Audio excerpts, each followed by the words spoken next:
Lebanon, Hezbollah, Amal to end boycott of cabinet sessions.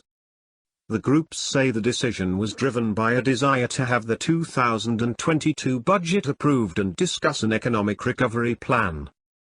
Powerful Lebanese groups Hezbollah and Amal have said they would end a boycott of cabinet sessions, opening the way for ministers to meet after a 3-month gap that has seen the economy and currency collapse further.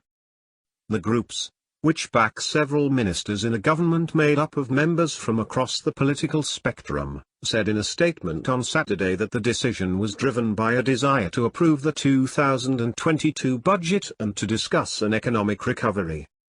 The Lebanese cabinet under Prime Minister Najib Mikati has not met since October 12 due to squabbling about the investigation into the deadly Beirut port explosion in August 2020, and a continuing diplomatic rift with Saudi Arabia and some Gulf states.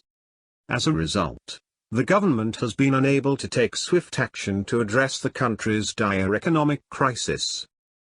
Since August 2019, the Lebanese pound has lost more than 90% of its value as more than 3/4 of the population has slipped into poverty. The country's inflation rate has exceeded those of crisis-hit Venezuela and Zimbabwe. The World Bank has said the Lebanese financial crisis is one of the worst since the mid-19th century. In December, President Michel Aoun said Lebanon needs 6 to 7 years to emerge from the crisis. The economic meltdown began in 2019 when the financial system collapsed under the weight of huge state debt and lack of foreign currency, the result of decades of corruption, economic mismanagement, and unsustainable financing. The international community has for years pressed Lebanon to reform its economy, implement anti-corruption mechanisms, and reach an agreement with the International Monetary Fund in order to unlock billions of dollars in developmental aid.